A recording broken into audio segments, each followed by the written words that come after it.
रायबरेली से चले, फिर प्रतापगढ़, प्रतापगढ़ से जौनपुर, जौनपुर से आ गए आजमगढ़, और अब आगे वो भी जाना है मऊ, मऊ के बाद बलिया। तो देखिए, मेरा मेन मकसद है कि समाजवादी पार्टी का संगठन को मजबूत करना, और इतना मजबूत करना है कि 2024 में भारतीय जनता पार्टी को हराना है, जिससे कि अब देश में भारतीय जनता पार्टी की सरकार हटना बहुत ज़रूरी हो गया है।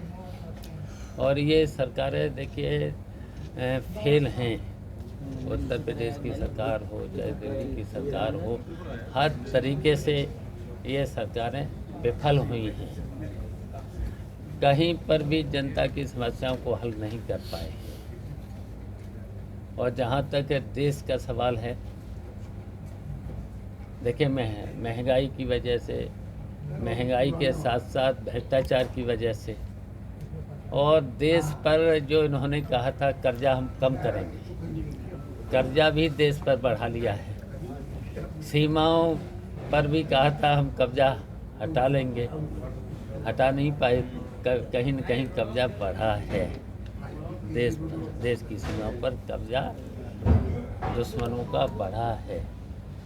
तो ये हर तरह से विफल सरकारें रही हैं, और झूठ बोला है, केवल झूठ बोला है, वादे कोई पूरे कर नहीं पाए, एक भी वादा पूरा नहीं कर पाए। और नारा तो आज भी बढ़ बढ़ के पहले भी दिए थे नारे, तो जनता आ गई इनके नारों के, झूठ नारों की वजह से जनता इनके बहकावे में आ गई। और इससे इनकी छवि देखिए विदेशों में भी खराब हुई है। जानबूझ करके इन्होंने देश को बदनाम किया है, झूठ बोल करके। और आज भी अगर आप देख रहे होंगे ना, इस समय हम तो आजमगढ़ में हैं, कल से बिजली का क्या हाल है। बिजली बटन दबाते हैं तो उसके बाद दोबारा किसानों के सामने भी दिक्कत है, बिजली तुरंत चली जाती है। एक घंटे में कितनी बार बिजली जाती है। अगर ट्रांसफार्मर फूक गए हैं, नया ट्रांसफार्मर पहले तो लगता नहीं, अगर लग गया तो उसे फूकने में देर नहीं हो रही है। हमने तो कल ऐसे मुद्दे हैं जिसको लेकर समाजवादी पार्टी मैदान में जाएगी, और उससे लगता है कि भारतीय जनता ये मुद्दे तो हम बता रहे हैं ना। किसानों के सामने अब सूखा पड़ा हुआ है, हमेशा इस तरह की बातें होती रही, लेकिन अच्छा सूखा पड़ा हुआ है जी, सूखा पड़ा हुआ है। किसानों ने अपनी पूरी फसल में पूरी लागत लगा दी है, धान की रुपाई से लेकर के, बीज से लेकर के, दवाओं से लेकर के, सब कुछ लगा दिया है। लेकिन चुनाव में इन मुद्दों का कोई असर दिखता नहीं। अभी तक जितने चुनाव पीछे हो रहे हैं उनका असर दिखेगा। कहाँ तक इनका झूठ छिपेगा, कहाँ तक झूठ छिपेगा। जिम्मेदार नेता है, तो जैसे गठबंधन को लेकर के सीटों का कोई डिसीजन हुआ? देखिए, जैसे ही चुनाव की घोषणा होगी, चिंता मत करिए, ये सब कुछ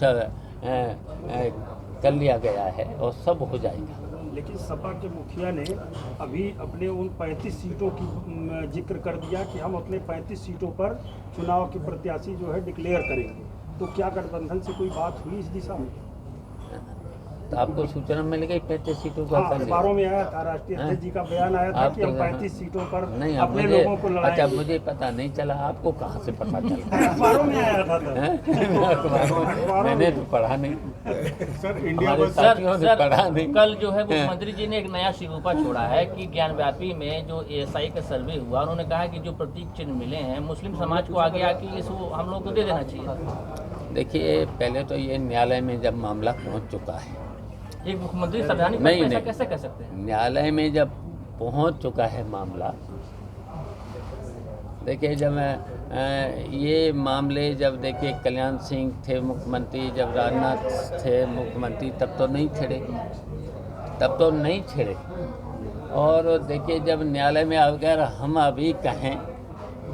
अभी हम कहें कि भाई मस्जिद, तो क्या ये मान ली जाएगी? जब न्यायालय में मामला है, जो न्यायालय फैसला देगा हैं? तो देखिए जब अभी जब न्यायालय में मामला जब था मंदिर मस्जिद का तो सब लोगों ने माना।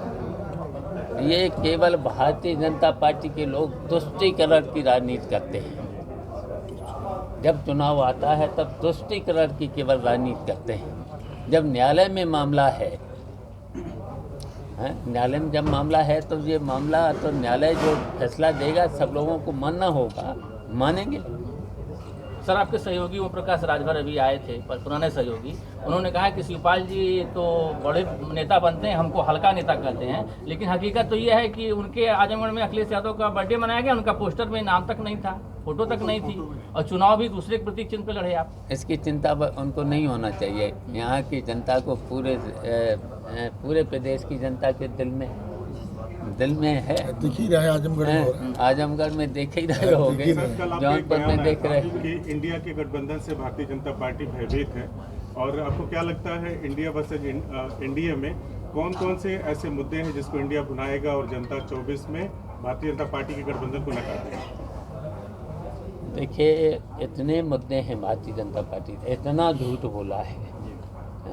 अभी तो ये लोग नारा दे रहे थे, पहले भी नारे दिए हैं, पहले भी इन्होंने नारे दिए हैं। कितने नारे, अच्छे दिन आएंगे, 15 लाख रुपए दे देंगे, 2 करोड़ नौजवानों को हर वर्ष नौकरी देंगे, और अभी नारा चल रहा है कि 9 साल बेमिसाल। एक काम बता दो, आजमगढ़ में भी एक काम बता दो जो समाजवादी पार्टी काम कर गई है, चाहे सड़क का हो, चाहे पानी का हो, चाहे बिजली का हो, चाहे पुल हो, अस्पताल का हो, मेडिकल कॉलेज का हो, एक काम पुलों का हो, एक काम इस भारतीय जनता पार्टी को यहाँ बता दो, पूरे प्रदेश में बता दो। और अगर समाजवादी पार्टी के नेताजी से लेकर के अखिलेश से लेकर के इतने काम हैं, अगर 2-3 घंटे लग जाएंगे बताने में तब भी पूरे नहीं होंगे। अच्छा, इन्हें कहा एक काम बता दो, 9 साल में एक काम बता दो जनता के लिए, ये सरकार में काम हुआ हो।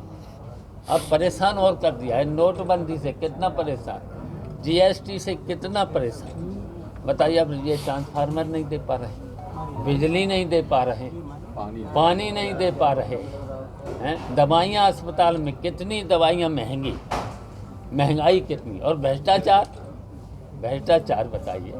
अभी देख लिया लखनऊ में पुलिस ने, बताइए जहाँ पॉश कॉलोनी हो, मुख्यमंत्री रह रहे हो, सब मंत्री वहीं रह रहे हो, हम भी वहीं पर, अखिलेश भी वहीं पर हैं, और एक हैं वो तो मेरा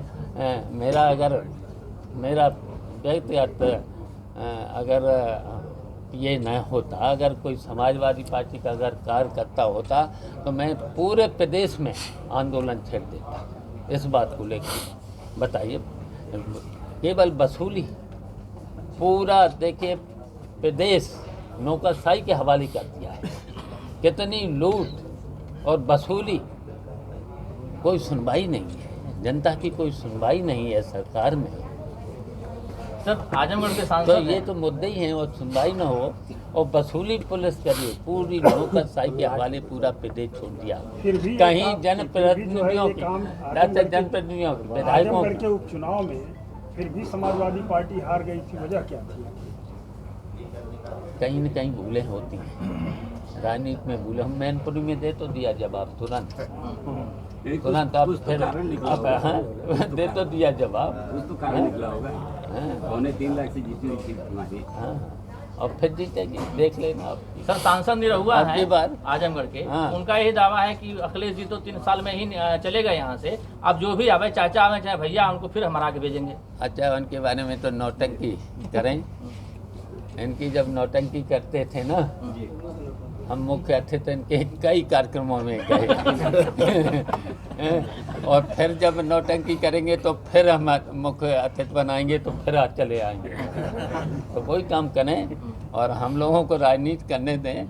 ये सब लोग राजनीति करने वाले लोग हैं। उनका ये भी कहना है कि 3 साल अखिलेश जी सांसद रहे, कुछ नहीं किया उन्होंने, योजना समिति की बैठक तक में भाग नहीं लेते थे। हम बहुत काम कर रहे हैं जी, दिखाई दे रहा है। ट्रांसफार्मर तो दे नहीं पा रहे, पानी दे नहीं पा रहे, कोई अधिकारी सुन नहीं रहा है, कोई सुन रहा है। कोई सुन नहीं रहा, वही नौटंकी करें बस वही है। सर एक आखिरी सवाल, मनोरंजन दो- अच्छा 2000 करते हैं, सर- मनोरंजन अच्छा करते हैं। सर 2023 में अखिलेश यादव जी जनता से मिलने नहीं आए, क्या 2024 में आएंगे जनता से मिलने अखिलेश यादव जी? देखिए अखिलेश कई यादव बार आते राष्ट्रीय नेता है, आए थे, आएंगे, फिर आएंगे। नहीं, जनता से मिलने नहीं आते हैं, कार्यकाल में 13 बरही शादी ब्याह में आते हैं, लेकिन जनता से मिलने नहीं आते हो हैं। गया।